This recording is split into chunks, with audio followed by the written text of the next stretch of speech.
بسم الله الرحمن الرحيم، ومعانا حلقة جديدة من ملعب السير. وزي ما عودناكم معانا دايما أحدث الأخبار العالمية والمحلية في كرة القدم. ويمكن النهاردة هنتناول آخر المستجدات بالنسبة للميركاتو الصيفي. معانا مجموعة من الأخبار الكتيرة جدا والمهمة جدا بالنسبة للانتقالات الصيفية، سواء في الدوري الإنجليزي في الدوري السعودي. كل المتابعين وكل عشاق كرة القدم طبعا عايزين يعرفوها، وكله مستني الحلقة دي.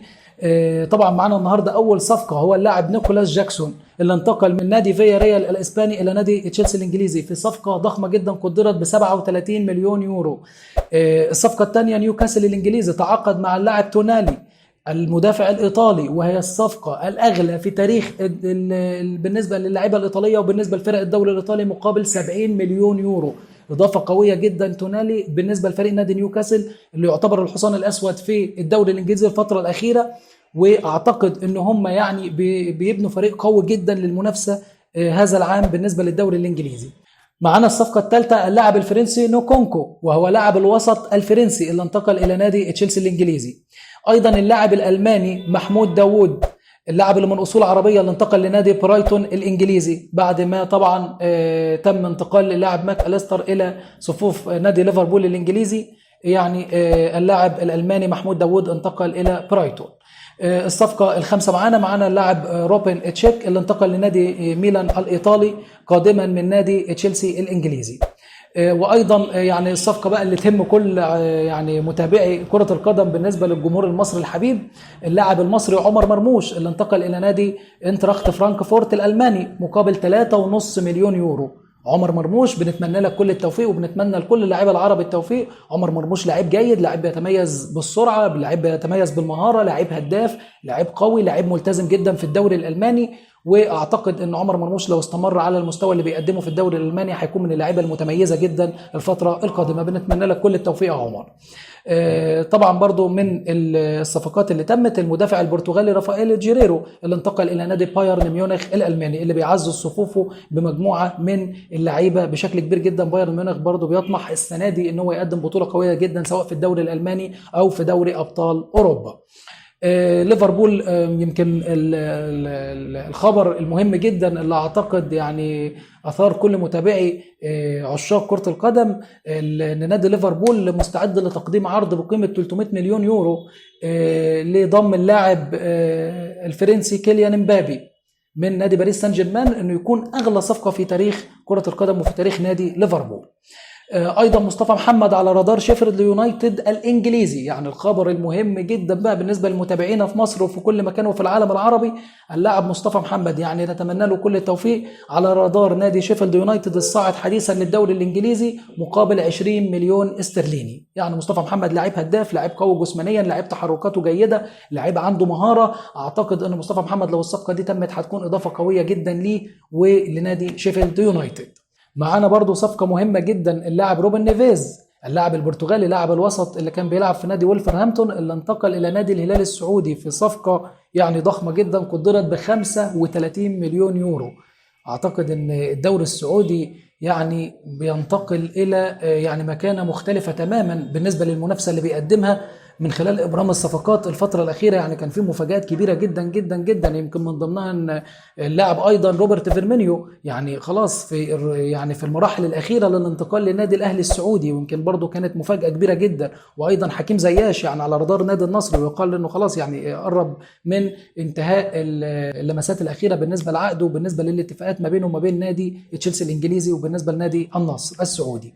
أيضا بالنسبة للصفقات المهمة يعني ستيفن جيرارد اللي كان مفاجأة انه انتقل لتدريب نادي الاتفاق السعودي. يعني ستيفن جيرارد مضى عقد مع نادي الاتفاق السعودي لتدريبهم.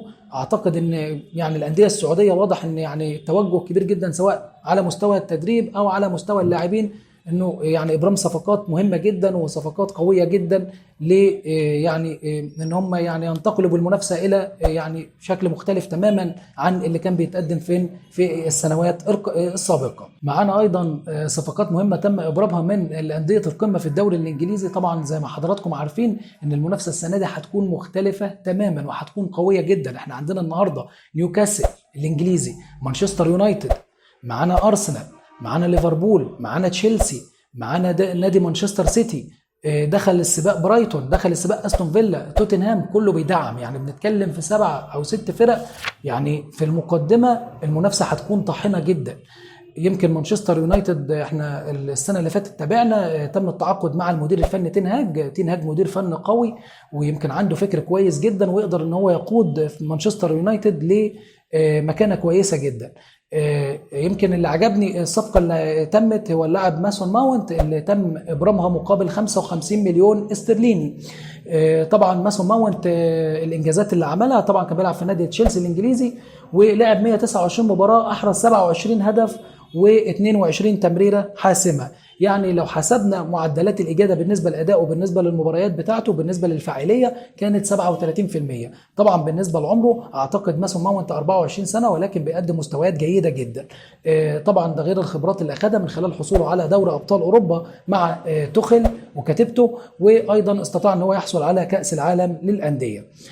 لاعب متميز جدا، لاعب يعني عنده التمريرات الافتتاحيه جيده جدا، لاعب بيتميز بالمهاره، لاعب عنده حلول. واعتقد يعني صفقه هتكون مهمه جدا بالنسبه لوسط ملعب مانشستر يونايتد، خصوصا مع كازميرو اللي بيأدي اداء جيد في رقم 6، ومعانا طبعا فريد، وفي إريكسن، في برونو فرنانديز. يعني اعتقد ان ماسون ماونت هيقود نص ملعب مانشستر يونايتد، ان يعني يزود المتعه ويزود الفاعليه بالنسبه لكتيبه تين هاج.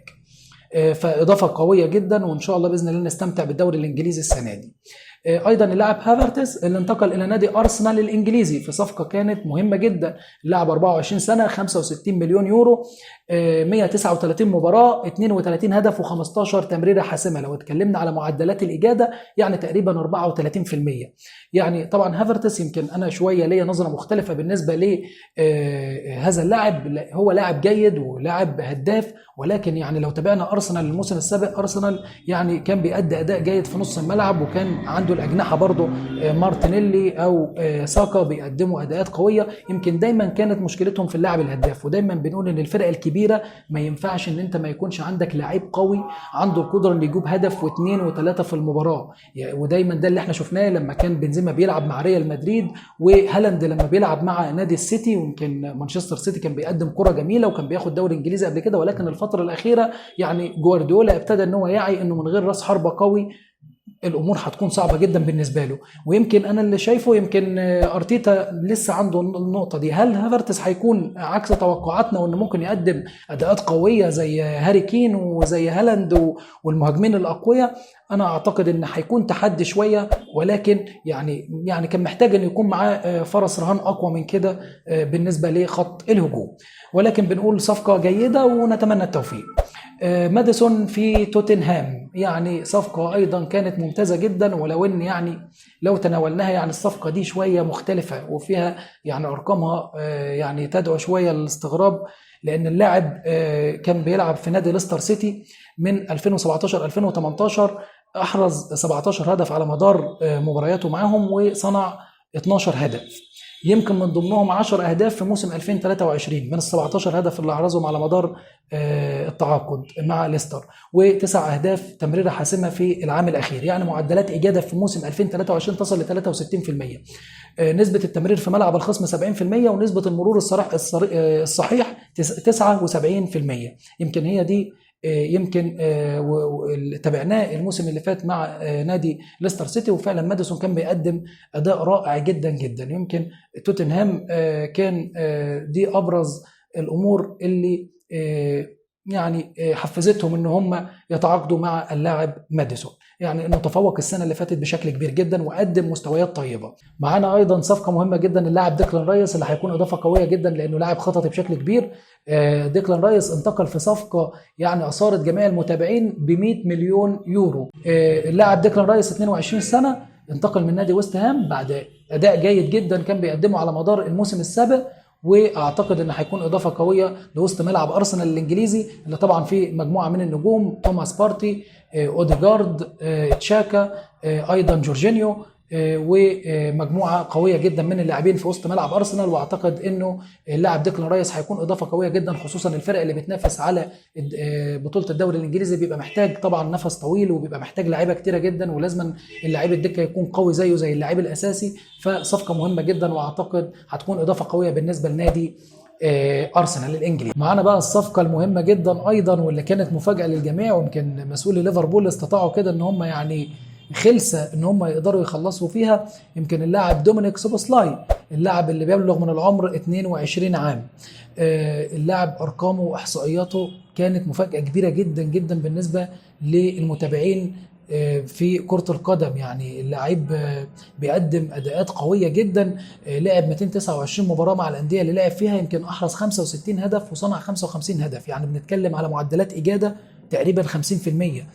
ويمكن الرقم ده صعب جدا للاعيبة عنده 22 سنة. ويمكن التميز بالنسبة لنادي ليفربول، يعني وانا اعتقد ان الصفقة دي هتكون مهمة جدا جدا، انه اللاعب مختلف بالنسبه للاعيبه وسط ملعب ليفربول. يمكن حتى ماك اليستر او بنتكلم عن جونز او فابينهو او هندرسون، يمكن اللعيبه كلها قريبه من بعض او الكانتارا، انما اللاعب ده بيتميز بالتصويبات باليمين وبالشمال. اللاعب ايضا عنده مهاره عاليه جدا، لاعب عنده تمريرات افتتاحيه، وعنده تمريرات سحريه بيقدر ان هو يخلق بها الفرص بشكل كبير جدا، وعنده نوع من التميز في ادائه. ويمكن يعني ما شفناش ده من فتره كبيره جدا، من وقت ما غادر اللاعب كوتينيو ليفربول وانتقل الى نادي برشلونه.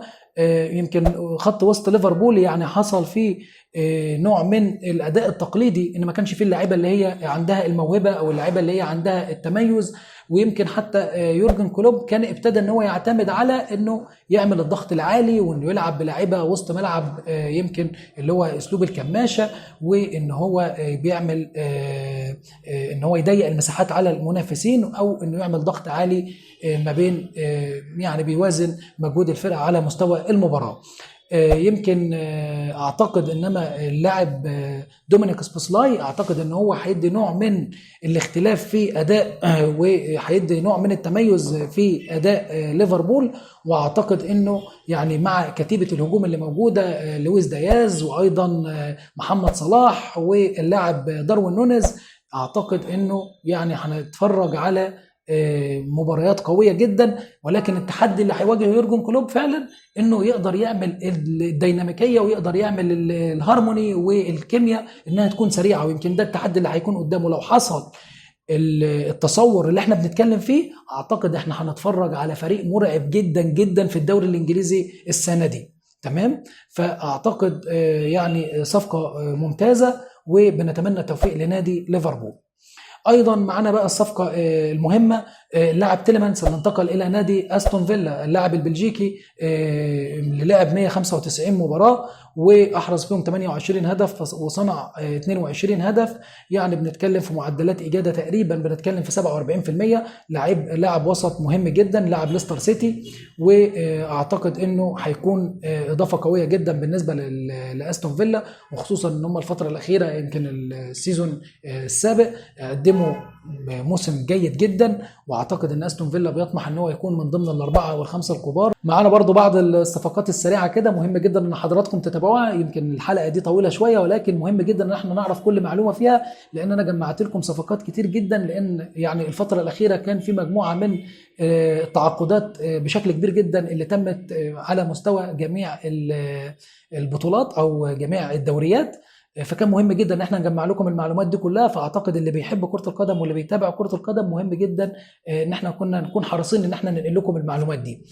فايضا اللاعب مندي، اللاعب السنغالي اللي تم التعاقد معاه من قبل النادي الاهلي السعودي بمبلغ ضخم جدا، هو 17 مليون جنيه استرليني. يعني بقول لحضراتكم ده طبعا طبقا للخطه اللي عاملها صندوق الاستثمار السعودي، والتوجه بالنسبه لان هم يعني ينقلوا البطوله بشكل مختلف. يمكن انا حتى ليا وجهه نظر مختلفه في النقطه دي، انه كان ممكن ان احنا انه يكون التوجه للاكاديميات. يعني الاكاديميات مهمه جدا. يمكن حتى احنا بنشوف لعيبه عندها 21 سنه ولاعيبه عندها 20 سنه.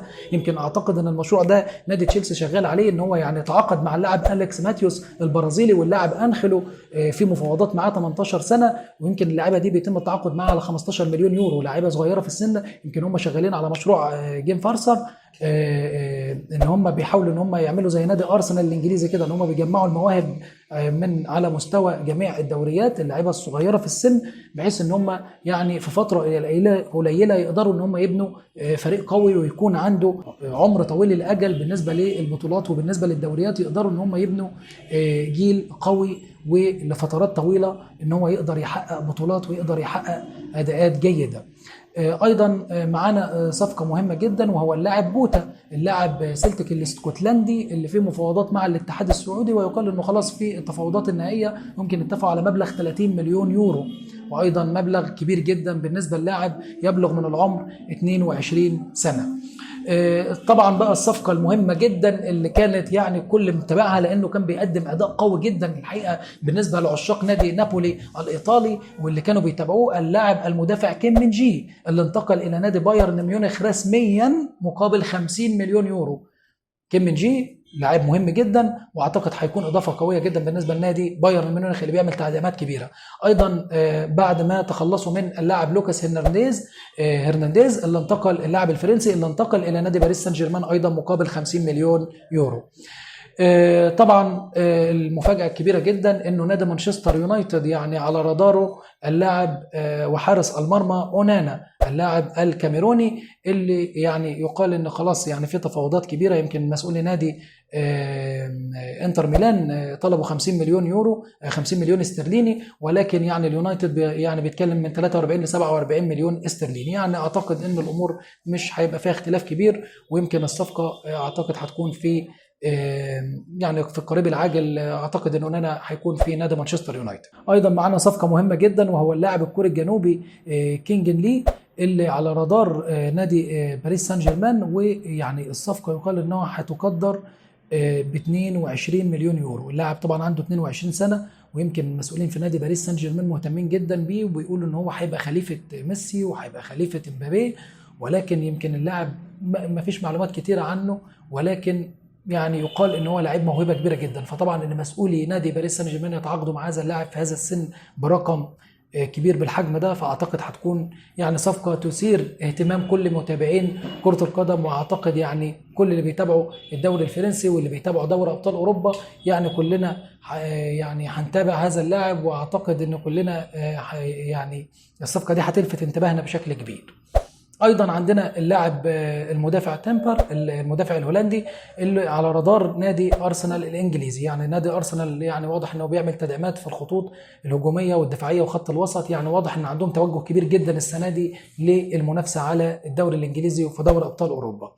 ايضا اللاعب ديوجو موريرا، وهو اللاعب جناح بنفيكا على رادار تشيلسي، 18 سنه، وزي ما يعني وضحنا قبل كده انه نادي تشيلسي بيعمل مشروع كبير جدا قائم على فكره اللاعيبه الناشئين والمواهب بشكل كبير. فاعتقد الصفقه دي ايضا هتكون يعني خلاص في مراحلها الاخيره للتعاقد من قبل نادي تشيلسي. ايضا اللاعب كاسيدو لاعب نادي برايتون يعني يعني بيقترب تماما من الانتقال الى نادي تشيلسي. يمكن الصفقه بقى اللي كانت يعني عليها كلام بشكل كبير جدا، وهو اللاعب سبيتزر لاعب نادي مانشستر يونايتد اللي تفوق بشكل كبير جدا الموسم السابق، وكان صفقه جيده من نادي بايرن ميونخ، كانت اعاره. ويمكن دلوقتي الاختلاف ما بينه وما بين نادي مانشستر يونايتد على قيمه الصفقه الماليه، انه يعني بتتراوح من 15 ل 17 مليون يورو، ولكن من 15 ل 17 مليون استرليني، ولكن يعني اعتقد ان هي خلاص الصفقه في مراحلها الاخيره. واعتقد انه سبيتزر بعد الاداء اللي قدمه بشكل كبير جدا مع مانشستر يونايتد صعب جدا ان مسؤول نادي مانشستر يونايتد يتخلوا عنه. ايضا اللاعب بروزوفيتش ننتقل بقى الى الدوري السعودي مره ثانيه والارقام الخياليه اللي بتتقدم. يعني اللاعب بروزوفيتش ينتقل رسميا الى نادي النصر السعودي مقابل 18 مليون يورو. 18 مليون يورو اللاعب بروزوفيتش اللي انتقل من نادي انتر ميلان الايطالي. معنا برضو صفقه مهمه جدا، اللاعب كونر كوادي المدافع اللي انتقل الى نادي ليستر سيتي قادما من نادي وولفرهامبتون. طبعا برضو يمكن من الاخبار المهمه جدا اللاعب الوسط توتنهام هاري وينكس مقابل 10 مليون يورو لمده 3 سنوات انتقل من نادي ليستر سيتي الى توتنهام. اعتقد توتنهام ايضا بيعمل تدعيمات قويه في وسط الملعب. طبعا بالنسبه للناس اللي بتلعب فانتازي ما نروحش بقى كلنا نشتري اللاعب هاري وينكس، تمام؟ فطبعا اللاعب ما يتفوقش فكلنا نبيعه فنرجع تاني نشتريه، وطبعا بقى نفضل في الدايره دي. طبعا ان شاء الله باذن الله بخصوص برضو اللقطه دي بالنسبه للناس اللي بتلعب فانتازي، احب اوضح لكم ان اسره القناه ان شاء الله هنقدم لكم برامج على مدار الموسم في الدوري الانجليزي. هيبقى في حلقه اسبوعيه. طبعا احنا برنامجنا اساسه التحليل ورؤيه لعقليات المديرين الفنيين وتناول الاخبار بشكل مختلف وتحليل المباريات بشكل هيكون ان شاء الله في نوع من التميز. ولكن الاضافه اللي هنعملها علشان طبعا متابعينا بالنسبه للدوري الانجليزي ومتابعينا للبرنامج، طبعا في جزء كبير جدا من المتابعين بيلعبوا لعبه فانتازي وبيكون لها شعبيه كتيره جدا. فاحنا ان شاء الله هنقدم لكم يعني اضافه بالنسبه لبرنامجنا، وهو ان احنا هنرشح لكم مع التحليل بالنسبه للمباريات بالنسبه للدوري الانجليزي كل جوله كل اسبوع هنرشح لكم بعض اللاعيبه من كل الانديه اللي هيبقى عندها احتمالات تفوق سواء في الدفاع سواء في الهجوم سواء في خط الوسط. واعتقد ده هتكون اول برنامج رياضي في اليوتيوب اللي هو يقدم الفكره دي، وان شاء الله يعني هنساعدكم بشكل كبير جدا ان احنا نكون عند حسن ظن حضراتكم دايما ونكون موفقين معاكم. ايضا لاعب فيورنتينا لاعب سفيان مرابط، اللاعب المغربي اللاعب المتميز اللي قدم اداءات جيده جدا وقويه جدا مع كتيبه وليد الركراكي في كاس العالم، يمكن كان بيتابع وكان على رادار نادي مانشستر يونايتد الفتره الاخيره، واعتقد ان ابتدت المفاوضات على اللاعب سفيان مرابط. يعني بنتمنى له التوفيق، واعتقد ان سفيان مرابط لو دخل كتيبة تنهاج اعتقد انه يعني هتكون اضافة كبيرة جدا للاعب ولنادي مانشستر يونايتد، وهتكون صفقة بتشرفنا كلنا كعرب. بنتمنى لسفيان مرابط التوفيق، وبنتمنى لكل لاعبتنا العرب في المحافل الدولية التوفيق دايما. طبعا بقى اخر خبرين معانا بالنسبه لحلقتنا. اعتقد ان حلقتنا كانت دسمه بشكل كبير وكان فيها اخبار كتيره جدا، ولكن اعتقد انها كان مهم جدا ان احنا نوضحها لكم لان كان حصل انتقالات كتيره جدا وكان لازم ان احنا نتابع حضراتكم اول باول. واعتقد الحلقه هتكون شيقه جدا بالنسبه اللي بيحب يتابع الاخبار دي كلها ويحب يعرف المعلومات عن الانتقالات بالنسبه للاعيبه كره القدم. طبعا معانا خبرين جمال كده في اخر الحلقه، وهو يعني صحيفه ذا اتلتيك البريطانيه اكدت انه فريق الشيخ جاسم القطري امير قطر حاليا بيجهز وثائق المعاملات وايضا اتفاقات المساهمين بالنسبه لنادي مانشستر يونايتد بحيث ان تتم عمليه الاستحواذ فور موافقه الجلايزرز على العرض اللي مقدمه الشيخ جاسم. اعتقد يعني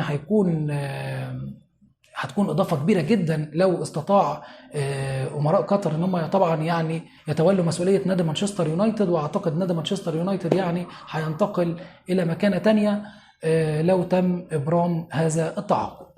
ايضا الخبر الاخير لابورتا رئيس نادي برشلونه يمكن قال تصريح مثير جدا للاهتمام بالنسبه لكل المتابعين وكل عشاق ميسي وكل عشاق المتعه في كره القدم، انه قال انه والد اللاعب ميسي انه بيريد العوده الى نادي برشلونه، وانه اكد ان كان تاقلمه صعب جدا مع نادي باريس سان جيرمان، وان هو احترم قرار اللاعب ليو ميسي بالانتقال الى نادي انتر ميامي. يعني لما بنتكلم في مسؤول كبير جدا في برشلونه بيقول انه احترم قرار الانتقال الى انتر ميامي. ويمكن قال تصريح بقى في غايه الخطوره وناخد بالنا منه، انه قال ان احنا سنعمل على تكريم فائق وقد يكون يوم افتتاح سبوتيفاي كامب نو، انه طبعا بيعمل تجديدات في الكامب نو. فهل بقى ده هيكون تصريح من لابورتا انه ممكن ميسي يكون في برشلونة مرة تانية؟ كل متابعين برشلونة وكل عشاق ميسي يعني منتظرين اللقطة دي. اعتقد انه تصريح لابورتا في غاية الخطورة وفي غاية الاهتمام بالنسبة لكل المتابعين. في نهاية حلقتنا يعني اعتقد بالخبر الجميل ده اللي ان شاء الله نتمنى ان هو فعلا يتم، اعتقد ان احنا نكون وصلنا لنهاية حلقتنا. بشكركم جدا على حسن متابعتكم، اتمنى ان احنا نكون يعني بقدر كبير قدرنا ان احنا نوفر لكم المعلومات الكاملة عن الانتقالات الصيفية الفترة الاخيرة، ودايما بنتابعكم اول باول، وبنشكركم جدا على ثقتكم وعلى متابعتكم لينا على قنواتنا وعلى صفحاتنا بشكل كثيف جدا. وان شاء الله دايما نقدم لكم كل جديد، وهنقدم لكم حلقات قوية وهيكون في مفاجآت كبيرة الفترة اللي جاية، وبنتمنى متابعتكم دايما، ونتمنى ان احنا نكون دايما عند حسن ظن حضراتكم. بشكركم جدا، وان شاء الله باذن الله بدعمكم المتواصل وباستمراركم معانا من خلال ان احنا نعمل شير ونعمل لايك، وايضا ان احنا نفعل الاشتراك ونفعل الجرس عشان يوصل لنا كل جديد من القناة اول باول. ان شاء الله باذن الله كلنا هننجح مع بعض، وهنقدر نوصل فكرنا وهنقدر نوصل يعني كل جديد لكل متابعينا في كل مكان. بشكركم جدا على حسن متابعتكم لينا، وبوعدكم دايما بأقوى الحلقات وأقوى الأخبار الفترة اللي جاية. انتظرونا.